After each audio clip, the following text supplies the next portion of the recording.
행복하고 기쁜 안식일입니다. 어, 한 주간 날씨 추운데 잘 지내셨죠? 예, 밖에서 일하시는 분들, 정말 우리 장한수 장로님도 뭐 이런 날은 예외 없다고 하셨는데, 이 추운 그런 날씨 속에서도 어, 고생하시고 또 잘 살아오신 것 같습니다. 누가 그러더라고요. 사는 건 살아내는 거라고. 야, 그게 이제 조금씩 조금씩 이해가 되는 것 같아요. 참 이겨내야 되고 버텨야 되고 살아내 그런 삶 가운데서도 또 주님을 발견하고 주님 주시는 힘으로 하루하루 우리가 인내하며 잘 살면 참 좋겠다라는 생각을 해 보게 됩니다. 모쪼록 이런 귀한 예배 시간 허락하시고 또 찬양할 수 있는 자유를 주셔서 우리가 마음 놓고 주님을 생각할 수 있게 해 주신 또 하나님께도 감사를 드립니다. 예, 이번 주는 성만찬에 대해서 우리 살펴보았죠. 예. 이 성만찬이 거룩할 성자에 또 많은 풍만하다는 게 아니라 저녁 늦은 시간이더라고요. 그래서 그냥 풀면 거룩한 저녁 식사, 이게 성만찬이더라고요. 그래서 이번 주 한 주는 나를 기념하라고 하시면서 명령하셨던 그 성만찬에서의 예수님과의 그 시간을 이야기들을 우리 함께 좀 살펴보도록 하겠습니다. 우리 본문의 말씀을 한번 교독하시면서 다시 한번 살펴보도록 하겠습니다. 마태복음 26장 20절부터입니다. 저물 때에 예수께서 12 제자와 함께 앉으셨더니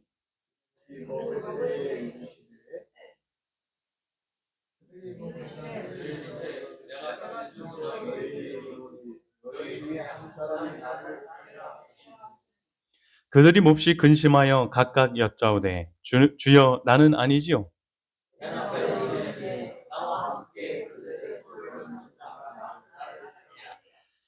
인자는 자기에 대하여 기록된 대로 가거니와 인자를 파는 그 사람에게는 화가 있으리로다. 그 사람은 차라리 태어나지 아니하였더라면 제게 좋을 뻔하였느니라.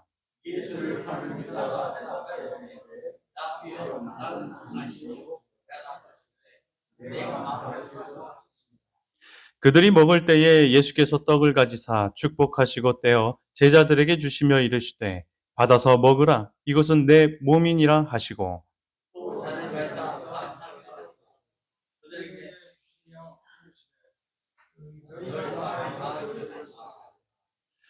이것은 죄 사함을 얻게 하려고 많은 사람을 위하여 흘리는 바 나의 피 곧 언약의 피니라. 그러나 너희에게 이르노니 난 것을 이제부터 내 아버지의 나라에서 새 것으로 너희와 함께 마시는 날까지 마시지 아니하리라 하시니라. 아멘. 화면이 깜빡깜빡거리나요? 왜 그러죠? 제가 한번 뺐다가 한번 다시 해보겠습니다.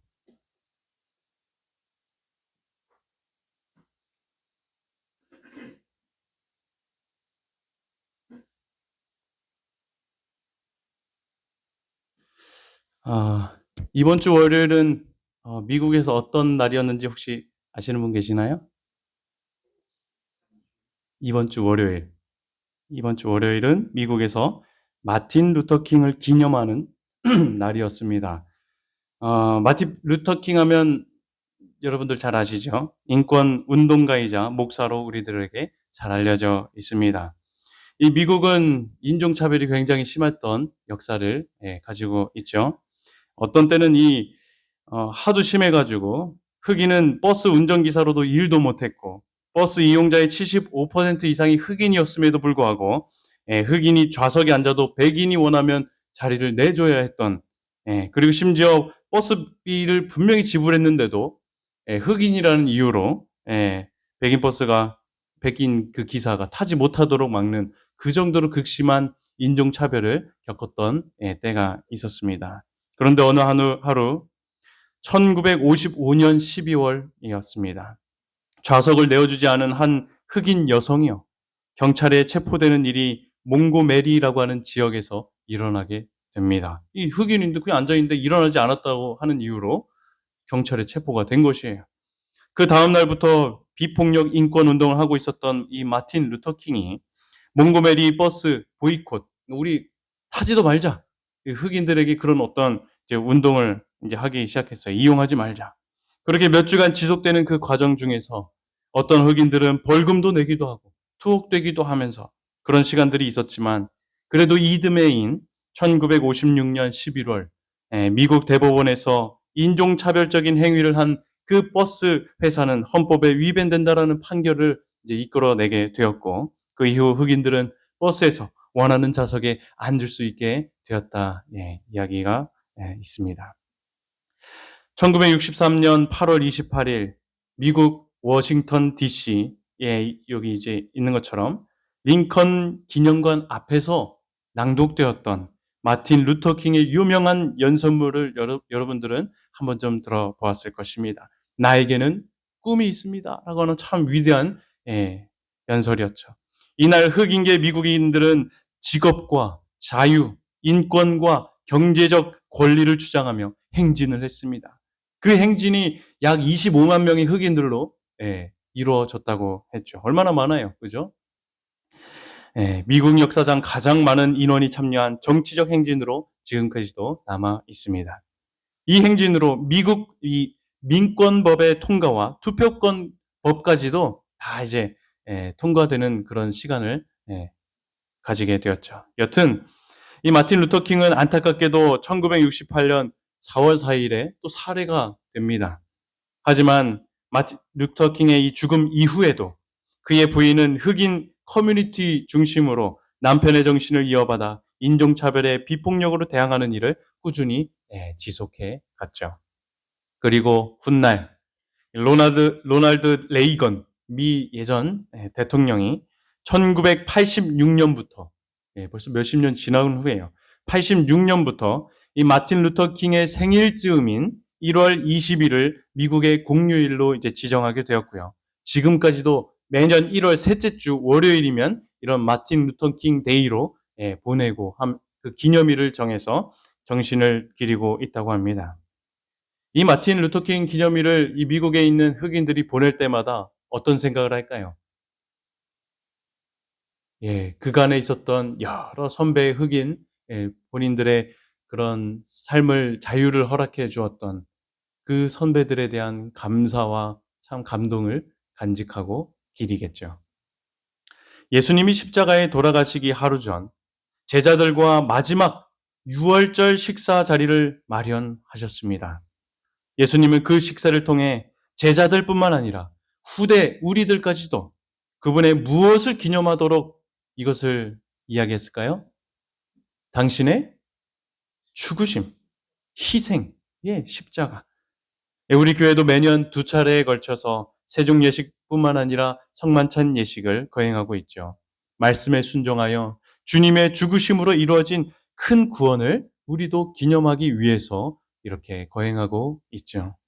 오늘 이 시간 다시 한번 성만찬을 기념하러 가신 예수님의 말씀의 교훈과 감동을 살펴보도록 하겠습니다. 먼저는 우리들은 예수님의 성만찬 중에 나타난 하나님의 무엇이요? 인내하심과 자비를 발견하고 기억해야 한다는 것입니다. 제자들은 예수님으로부터 그분의 찢겨진 몸과 또 흘리신 피를 상징하는 떡과 포도즙을 받았습니다. 그리고 이것을 행하여 나를 기념하라 라고 하는 주님의 말씀도 듣게 되었죠. 하지만 이 다락방 가운데는 하나님의 어린 양이 임재해 계시는 바로 그 앞에서 음흉한 목적을 꾀하며 엉뚱하고 복수심에 불타는 생각으로 가득 차 있었던 한 사람이 또 같이 있었습니다. 그 사람이 누구였습니까? 유다였죠. 이미 예수님은 유다의 성질을 아셨습니다. 심지어는 요한복음에 따르면 유다가 당신을 팔 것을 아셨음에도 제자로 부르셨던 것임을 우리들은 알 수가 있죠. 예언되었기 때문에 그가 이런 행동을 하게 된 것이 아니라 예수님의 예지가 드러난 분명한 말씀입니다. 그런데 이제는 그런 그의 목적을 지금까지는 예수님이 인내하시고 또 밝히지 않으셨지만 이제는 그의 목적을 폭로하셨죠. 여러분, 세종 예식 때 유다의 마음을 아시고 조용히 유다의 발부터 씻기셨던 예수님께서 왜 성만찬 예식 때 다 있는 곳에서 유다의 계획을 폭로하셨던 것일까요? 왜 그러셨을까요? 심지어 이 그릇에 손을 넣는 자가 그럴 것이라고 하는 것은 거의 뭐 지명한 수준 아닙니까? 유다랑 같이 넣는데 이름만 안 불렀을 뿐이지. 예. 분명하게 지목하면서 그의 계획을 폭로하신 것입니다. 왜 그러셨을까요? 그것은 예, 맞아요. 유다가 자신의 잘못을 깨달아 가려던 걸음을 멈추고 예수님께 무엇하길 기대하시고 바랐던 거예요? 돌아오게 되길 바랬던 것입니다. 하지만 그런 예수님의 은혜의 초청에도 유다는 자신의 생각과 자신의 목표가 폭로되자 오히려 다락방을 뭐하게 됩니까? 뛰쳐 나가게 돼요. 그 장면을 시대의 소망에서 이렇게 기록합니다. 유다는 자기의 목적이 폭로된 것을 보자 놀라움과 혼란 중에 급히 일어나 방을 떠났다. 반역자가 그리스도를 떠나서 바깥 어둠 속으로 나간 것은 밤이었다. 이 발걸음을 내딛기까지는 유다에게 회개의 가능성이 있었다. 그러나 그가 주님과 그분의 동료인 제자들 앞을 떠날 때에 최후의 결정은 이루어졌다. 유다는 그 경계선을 넘어가 버렸다. 얼마나 슬픈 장면입니까? 저녁 만찬에서 그 밤이 되어서 나왔는데 갈피를 알지 못하고 달려나가는 그 유다의 모습이 얼마나 처량하고 불쌍하고 안타까운가. 유다는 아무리 자신의 운명이 예지되었을지라도 주님 안에서 언제든 회개하여 운명을 바꿀 수 있는 가능성이 있던 인생이었습니다. 하지만 유다가 스스로 그 경계선을 넘어가 버린 것이에요. 이미 강을 건너가 버린 것이에요. 이런 일이 결국 일어났지만 생각해 보면 유다를 아신 예수님의 그 평소에 유다를 대했던 모습들을 우리가 묵상해 보면 우리 예수님은 어쩜 이리도 자비하시고 끝까지 기회 주시고 기다려 주시고 참을성 있으신 분이신지 우리가 발견할 수가 있습니다. 자신을 배반하고 팔아넘길 것을 알면서도 예수님은 유다를 제자로 삼으셨고 그리고 3년 반 동안 유다와 함께 동거동락하면서 어떻게 해서든 그분께로 돌아올 수 있도록 얼마나 애쓰셨는지요. 이전에 살펴보았던 시대의 소망의 이 대목에서 저는 주님의 사랑이 많이 느껴졌습니다. 주님께서는 유다의 마음을 들여다보셨다. 그분은 하나님의 은혜로 말미암아 구원받지 못하는 한 유다가 빠져들어갈 죄악의 깊이를 아셨다. 예수께서는 유다로 하여금 당신과 연결을 맺게 함으로 날마다 그분의 이기심 없는 사랑의 발로에 접촉할 수 있게 하셨다. 주님은 이야기합니다. 또 보면 상한 갈대를 꺾거나 꺼져가는 심지를 끄지 않기 위하여 오신 그리스도께서는 진리의 빛을 갈망하는 마음이 조금이라도 있는 동안에는 이 영혼을 거절하지 않으셨다고 했습니다. 구주께서는 장차 당신의 팔자를 얼마나 온유하게 대하셨던가.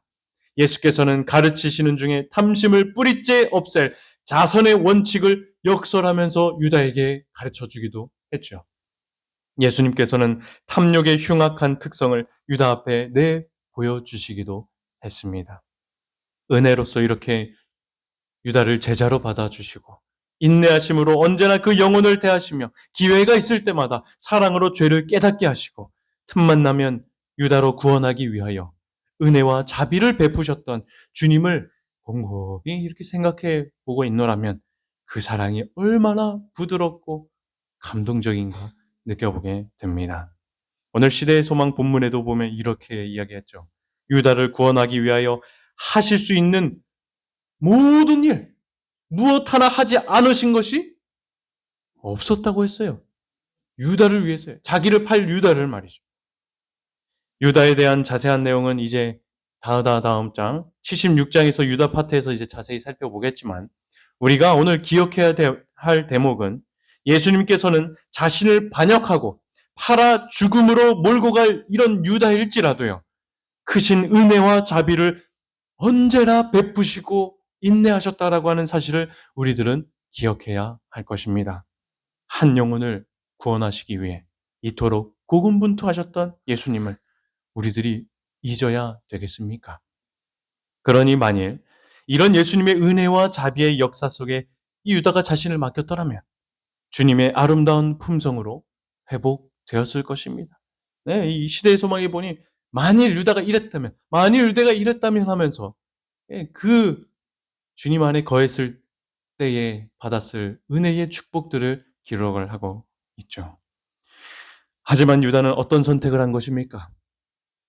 끝내 유다는 이 모든 하나님의 예수 그리스도의 은혜와 자비의 마음과 손을 뿌리치고 다락방을 떠나 버린 거예요. 아, 기분 나빠. 그리고 그가 떠날 때 그에게 주어진 은혜의 시간도 끝이 나 버리게 된 것이죠. 여러분, 전능하신 예수님께서 유다가 이런 결정을 하실 것을 다 아셨다면 그런 유다일지라도 인내하시며 끝까지 사랑으로 대하셨던 것이 얼마나 힘이 들었을까요?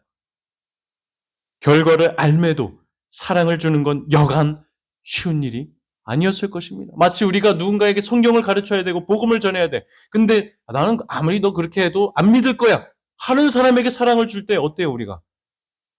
힘들지 않습니까? 하물며 예수님은 유다를 대하실 때 얼마나 그 사랑이 고군분투하셨겠습니까? 하지만 우리 예수님은 이런 분이셨어요. 유다가 이런 최종적인 결정을 할 것임에 아셨음에도 불구하고 제자로 부르신 때부터 다락방을 뛰쳐나가기까지 그의 발을 씻어주시며 나와 함께 그릇에 손을 넣는 자가 날 팔 것이라는 예언의 능력까지 다시 보여주시면서 거듭거듭 보여주시며 주님은 유다를 위해 회복을 위해 정말 애쓰셨음을 우리들은 보게 됩니다. 이 크고 놀라운 주님의 은혜와 사랑이 유다에게 얼마나 충만하게 증거되고 나타났었는지 참 모르겠습니다. 이런 예수님의 사랑은 마치 우리들 부모의 내리사랑과 같다라는 생각도 들어요.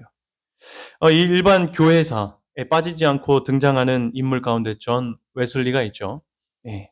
그런데 이 웨슬리 못지않게 그 어머니인 수잔나 웨슬리는 또 유명합니다. 자녀들을 잘 양육하는 그런 부분에 있어서 말이죠.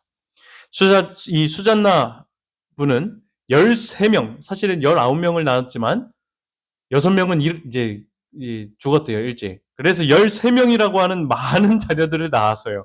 키우면서도 철저하게 자녀 교육을 시켰던 참 위대한 어머니예요. 예. 그런데 이 자녀를 교육하는 중에 있었던 이 이야기는 많은 부모들로 귀감을 주고 있는데요. 한 번은 아이들이 막 다퉈도 얼마나 어지럽겠습니까? 한두 명도. 그런데 너무 말을 안 듣는 가운데 수잔나가 계속하여 이 엄마가 친절로 아이들을 타이르는 그런 모습들을 이제 남편이 보게 됩니다. 그래서 남편이 아내에게 이런 질문을 했다고 해요. 여보, 도대체 어떻게 저렇게 말썽 피우는 여러 아이들에게까지도 지치지도 않고 한결같이 같은 말로 저렇게 부드럽게 타이를 수가 있는 것이오. 이제 한 번쯤은 단호하게 화를 좀 내고 끝내면 되지 않겠소? 지켜보니까 같은 말을 지금 한 20번 이상은 한 것 같소. 막 이런 얘기를 이제 하게 된 것입니다. 이렇게 걱정으로 한 남편의 질문에 수잔나가 웃으며 이렇게 얘기했다죠. 여보, 제가 만약 19번째에서 참지 못하고 화를 냈다면 18번의 타이름, 그때까지의 타이름이 헛수고가 되지 않겠어요? 조금만 기다려 봅시다. 아이들이 금방 우리의 마음을 알아줄 거라 믿어요. 놀라운 어머니의 사랑이죠. 유다를 향한 예수님의 자비와 13명의 자녀들에게 어미로서 인내하는 사랑을 보인 이 수잔나의 모습도 보니까 오늘날 우리 각 인생의 회복을 위한 우리의 부모 되시는 우리의 구속주 되시는 주님의 인내와 자비하심이 내 인생을 향하여 얼마나 크게 존재하고 있는가 대비하여 생각해 보게 되었습니다. 우리 자신도 보면 어때요? 우리도 유다와 다를 바 없는 인생들 아닙니까? 꼭 유다와 같은 성격을 가져야 유다와 같은 자입니까? 우리가 매 순간 주시는 예수님의 인내하시는 사랑과 은혜를 지속적으로 거절하고 있노라면 우리 모두도 결국 유다와 같은 인생들이라고 하는 사실을 잊지 말아야 할 것입니다. 상대방을 사랑하고 배려하라고 주님은 늘 교훈하시지만 그것을 무시한 채 나의 감정, 내 기분, 내 입장을 먼저 내세우며 살진 않으신가요? 주님은 나의 죄됨을 보여주시고 회복시켜 주시려고 애쓰고 계시지만 그것은 보지 못한 채 다른 이들의 품성을 개선시키려고 하고 저 사람이 개혁해야 된다, 저 사람이 바뀌어야 된다고 정죄하고 있지는 않은가요? 또 매일의 순간에 또 말씀과 교회를 통하여 성령의 음성을 듣지만 정작 그 음성을 한 번, 두 번 미루다 보니 어쩌면 이제는 양심이 무뎌진 채 나 중심으로 사는 것이 아무렇지 않고 그 중심으로 지금도 살아가고 있는 모습을 보면 어김없는 내 인생이 유다의 인생과 비슷하고 같아 보이죠. 하지만 그럼에도 불구하고 주님은 어떻게 우리를 대하고 계심을 잊지 말아야 해요? 사랑으로 우리를 성도로서 집사와 장로로 목회자로 불러주셨고 자비와 인내하심으로 우리에게 지금도 은혜를 베푸시되 시시로 우리로 타인을 먼저 생각하며 그 속에서 기쁨을 발견할 수 있도록 감동시켜 주시고 기회가 있을 때마다 회복의 능력으로 나를 하늘에 적합한 자로 양육해 주시는 그 기회와 은혜를 주고 계신 하나님이 얼마나 감사한지 모르겠습니다. 성도 여러분, 우리들이 유다와 같지만 아직 하나님의 은혜를 받을 만한 때에 생애하고 있음을 언제나 잊지 않고 주님의 사랑과 은혜를 인내하고 계심을 바라보게 되시길 간절히 소망합니다. 한 영혼마다 이러한 크신 주님의 은혜와 자비가 주어져 있다고 우리가 생각한다면 우리들은 또한 주님과 멀어져 가는 그런 영혼마다 어떻게 대해야 할지 또한 돌아보게 하는 것 같습니다. 우리 주변엔 유다와 같이 주님을 떠나게 될 사람들이 분명히 있습니다. 유다가 제자였듯이 민노라 공언하며 교회에 나와 신앙생활하는 내 옆에 있는 성도들 가운데 집사와 장로 또 목회자일지라도 그런 유다의 경험을 할 인생이 있을 수도 있음을 언제나 우리들은 기억해야 할 것입니다. 그런 의미에서 우리는 하나님과 멀어지는 인생을 볼 때 그 사람에게 질책하거나 정죄하기보다 또 무관심하거나 관계를 소홀하거나 그렇게 하지 말아야겠죠. 왜냐하면 우리의 부주의한 단절이 그 사람을 사탄의 유혹에 더 쉽게 노출시키게 만들 것이기 때문입니다. 우리는 할 수만 있다면 최선을 다해 한 사람 한 영혼의 회복을 위해 주님과 협력해야 할 줄 믿습니다. 복음 교육자를 읽다 보니까 실제 뉴 잉글랜드 지방의 일을 소개하면서 한 영혼의 가치와 중요성에 대해 강조한 이야기를 보게 되었습니다. 뉴 잉글랜드 지방의 어떤 마을에 이제 우물 파는 일이 있었는데, 사건이 있었는데, 거의 다 팠을 무렵에 아직 그 속에 한 사람이 있었는데요. 갑자기 흙이 무너져 그를 매몰시키게 되었던 것입니다. 그러자 곧 온 동리에 그 소식이 퍼졌고, 사람들은 직공이든 농부든 상인이든 변호사든 할 것 없이 다 자진해서 밧줄과 사다리와 삽과 괭이와 들것과 이런 것들을 가져오면서 구출합시다. 저 사람 살려야 합니다. 이구동성으로 부르짖었답니다. 사람들은 이마에 구슬 같은 땀방울을 흘리며 팔이 떨리기까지 죽을 힘을 다해 열심히 그를 살리는데 일했죠. 드디어 철관을 받고 그것을 통해 우물 속에 묻혀있던 사람에게 아직 살아있으면 대답하라고 이야기합니다. 살아있으니 빨리 도와주세요. 이곳은 너무 무섭습니다. 하는 소리가 들린 것입니다. 사람들은 크게 기뻐하고 다시 원기를 내어 열심히 파헤쳐내고 마침내 그 사람을 구출해내는데 성공을 하게 됩니다. 그때 사람들은 한 사람을 구원한 것이 얼마나 기뻤던지 거리마다 이 사람 살았다고 기쁨으로 소리를 외쳤다 기록하고 있습니다. 여러분, 이것이 하나님과 협력하여 영혼을 구원하는 기쁨 또한 아니겠습니까? 나와 하나님과의 관계를 위해서도 우리들은 기도하고 간구해야겠지만 내 옆에 혹 하나님과 멀어져가는 영혼들을 위해서도 기도하는 우리 모든 성도들이 또한 되어야 될 줄 믿습니다. 두 번째로 우리들은 예수님의 성만찬 이야기를 통해 주님의 희생을 기억하는 일이 얼마나 중요한 것인지 또한 알아야 합니다. 주님의 무엇이요? 죽으심, 희생. 예수님께서는 떡을 축복하시고 제자들에게 주시면서 이것은 내 몸이다 말씀하셨습니다. 유다가 다락방을 언제 몇 시에 떠난지는 우리는 정확히 알 수 없지만 우리들은 그가 떠나기 전에 그도 예수님께서 주시는 떡을 받아서 먹었음을 이 성경절을 통해서 알 수가 있죠.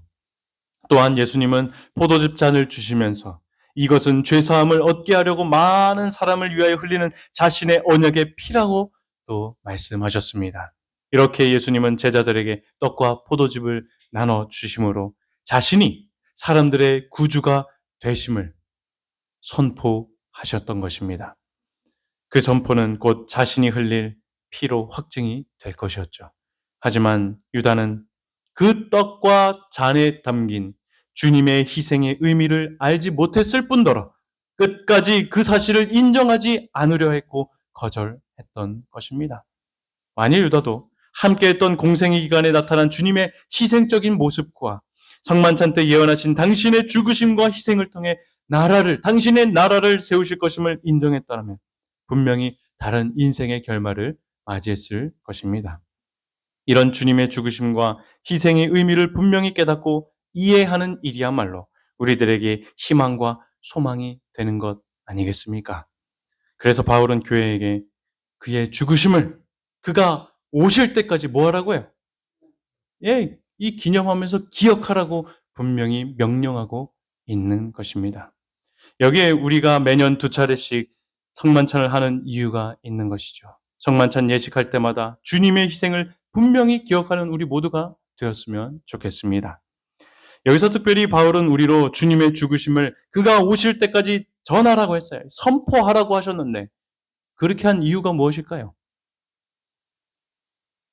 그분의 죽으심과 희생은 어떤 의미가 있는 것입니까? 그 이유가 여기에 있죠.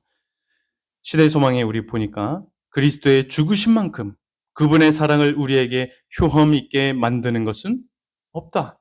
우리가 즐거움으로 그분의 재림을 바라볼 수 있는 것은 오로지 그분의 죽으심 때문인 것입니다. 예수님의 희생은 우리의 소망의 중심인 것입니다.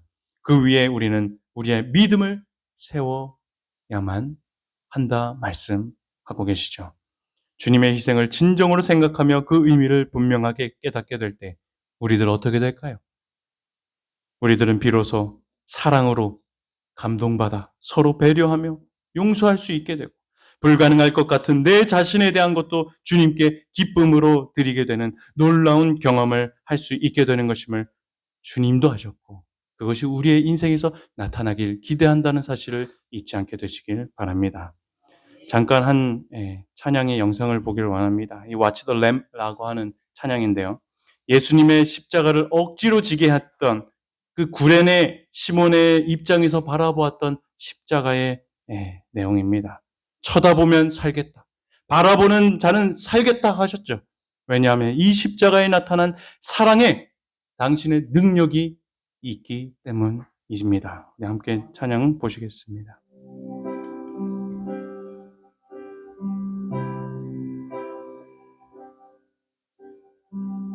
Walking on to Jerusalem. 자녀들과 6월절 제사 때문에 예루살렘 가고 있습니다. 구레네 시몬이.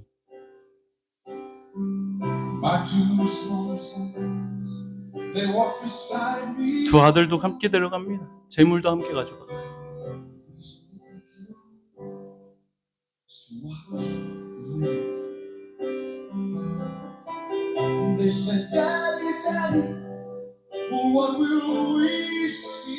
아이들이 가면서 궁금한 게 많아요.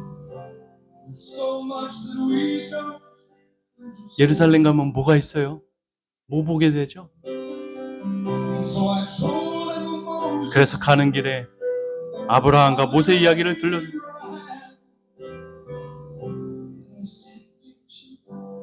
가면 얘들아 저 어린 양을 잘 보거라.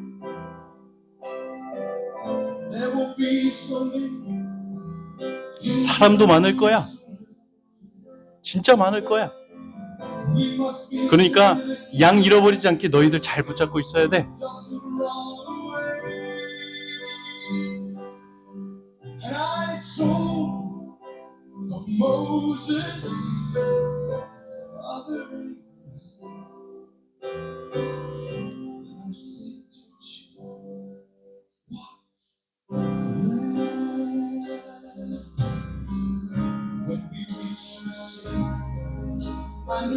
예루살렘에 왔어요. 그런 기대를 가지고 왔어요. 근데 분위기가 이상합니다. 예배자들도 없고 기쁨의 찬양도 없는 예루살렘을 보게 됐죠. 군중들은 성났어요.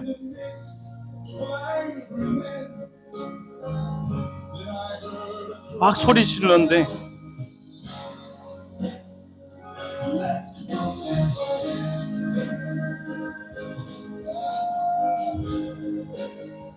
저 사람을 십자가에 박으라는 군중들의 소리를 듣게 된 것입니다.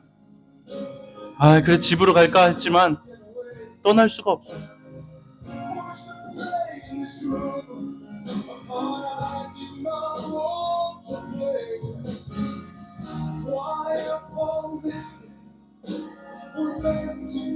왜 하필 오늘 누군가 죽어야 되는가?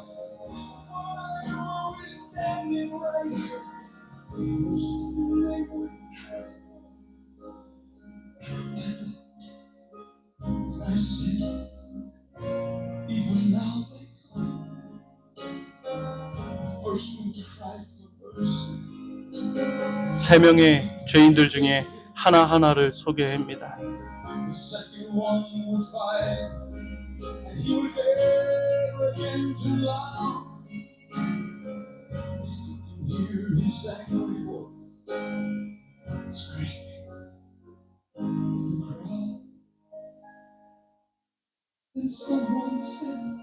그리고 마지막 세 번째 죄인이 예수다.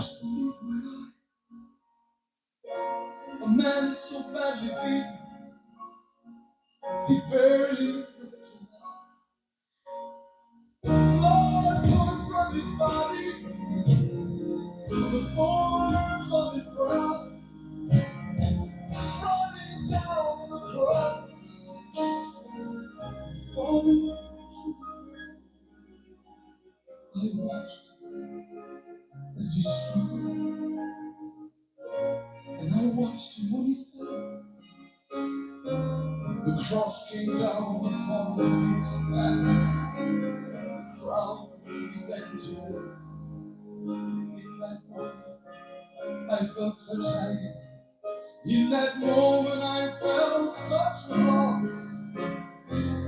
To the Roman soldier grabbed my arm and screamed, "You! Carry his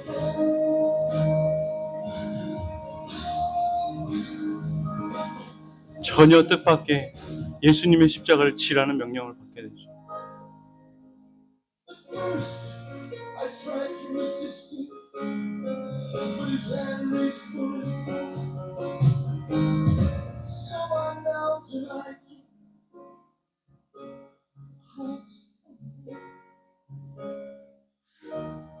Put it on my shoulder. We started down the street. And the blood that had been shed was running down my cheek. Let us to Golgotha. 그렇게 골고다를 예수님과 함께 오르죠.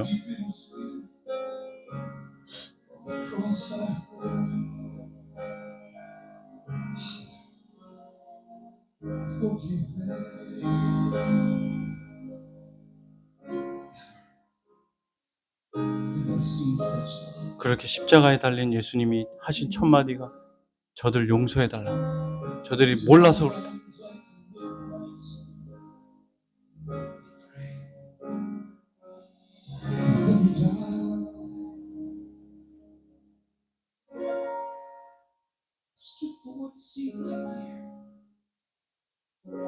Lost all sense of time. Then I felt his love.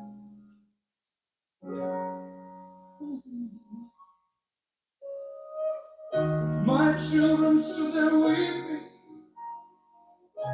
and I heard the oldest say, "Father, please forgive."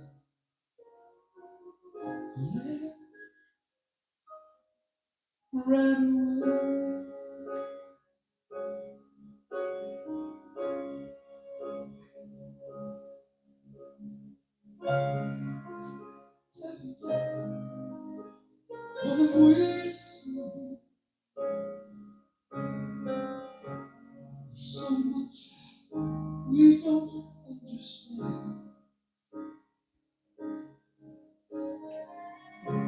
So I took them in my arms.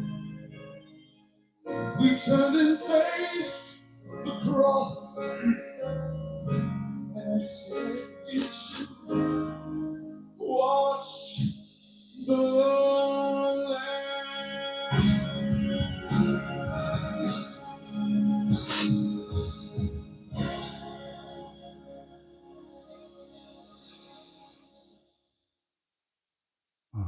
여러분, 생각해보면 내가 뭐라고 창조주 하나님이 이 수모와 고통, 희생을 당하셔야 했나요?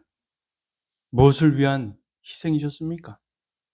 그건 바로 십자가의 희생 속에 담긴 놀라운 사랑의 힘, 우리를 변화시키시고 회복시키시는 주님의 크신 능력을 우리들에게 나누어 주시기 위함 아니었습니까? 그러니 이 십자가의 사랑의 힘을 언제나 묵상해야 될 줄 믿습니다.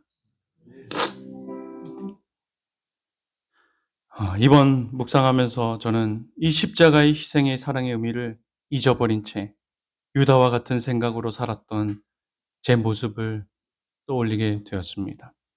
부끄럽지만 제 솔직한 마음을 고백합니다. 한 교회를 맡아 목회를 시작한 지 어느덧 4년이 되었습니다.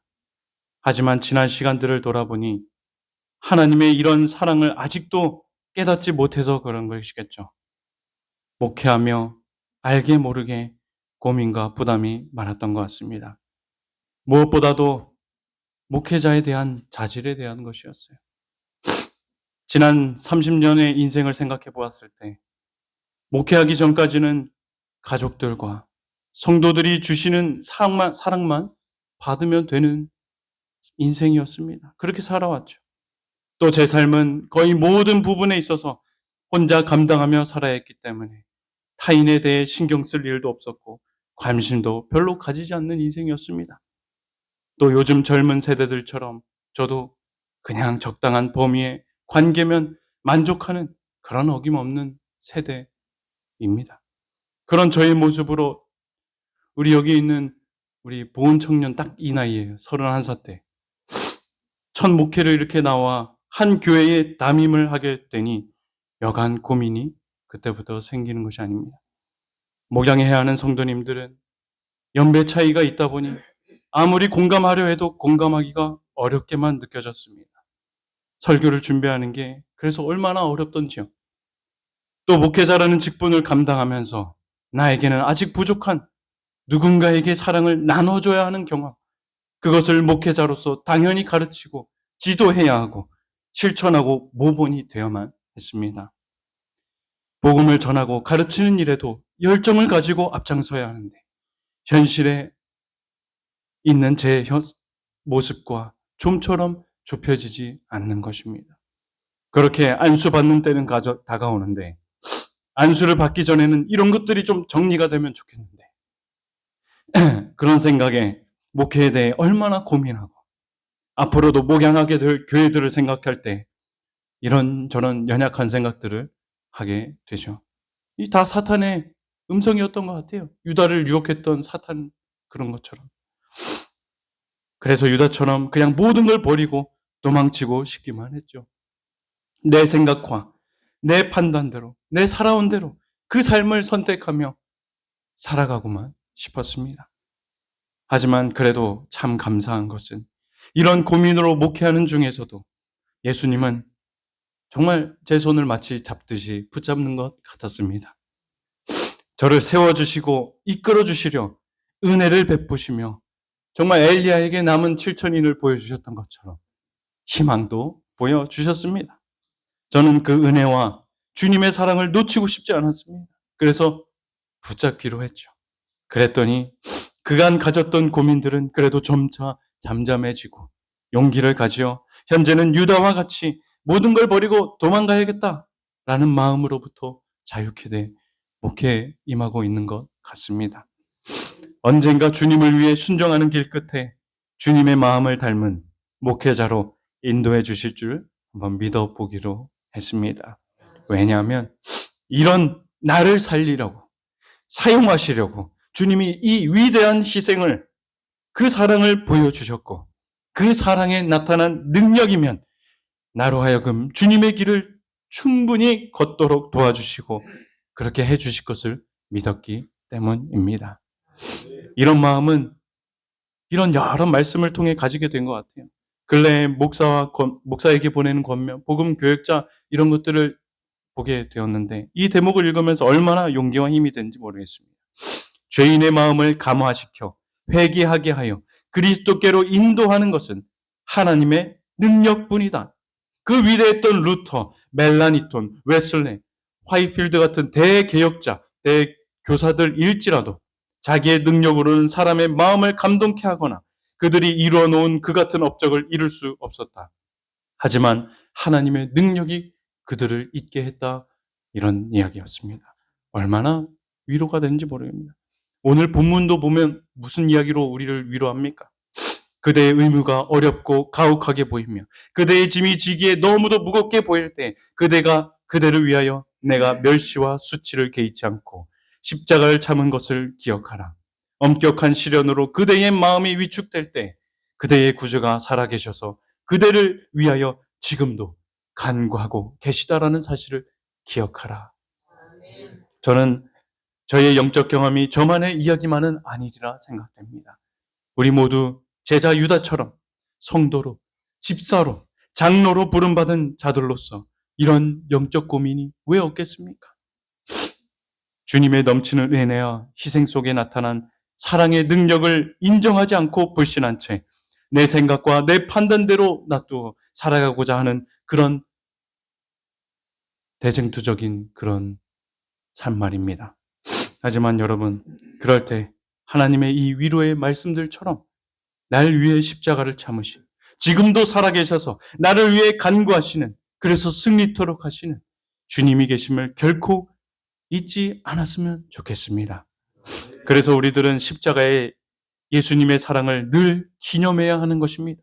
그럴 때 이런 약속의 말씀을 우리가 경험하게 될 것입니다. 우리는 죽어가는 구주께서 달리신 갈바리의 십자가를 쳐다보아야 한다. 구주의 다함이 없는 사랑을 바라보는 자는 사상이 향상되고 마음이 순결하게 되고 품성이 변화될 것이다. 그는 나아가 세상의 빛이 될 것이며 이 오묘한 사랑을 어느 정도 반사하게 될 것이다.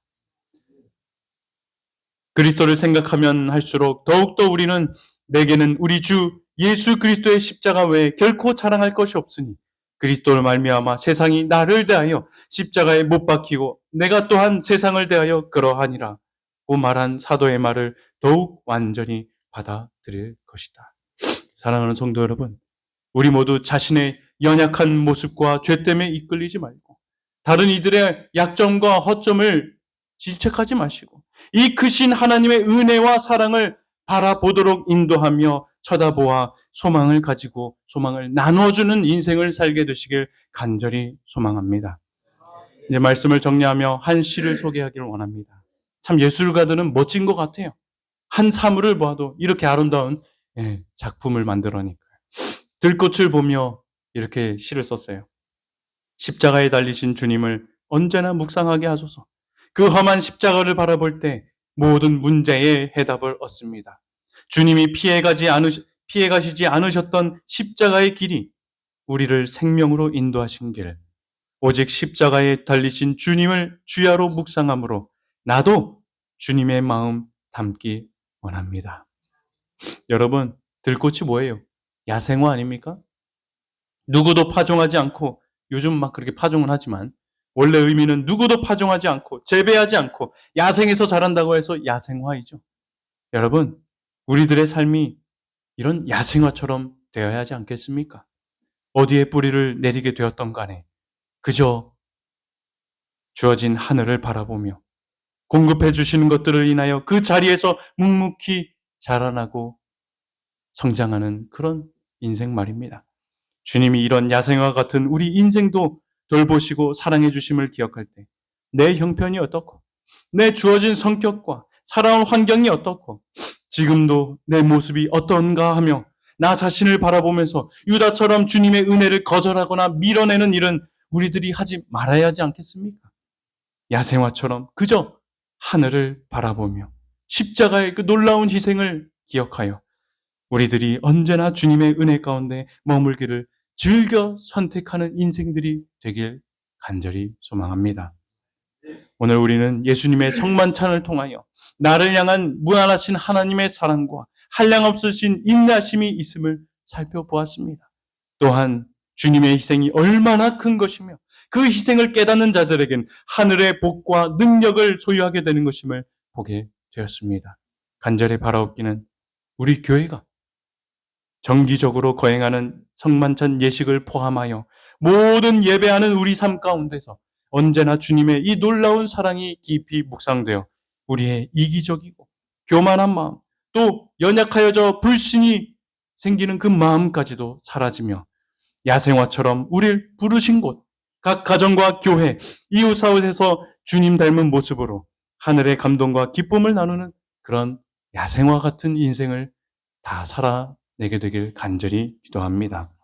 그래서 예수님의 십자가 희생이 우리의 일상에서 나날이 깊이 이해되고 실천되어 우리 모인 곳이 아름다운 천국이 되고 향기로운 꽃내음 가득한 기쁨을 나누어주는 그런 인생이 되길 간절히 바라며 말씀을 마치겠습니다.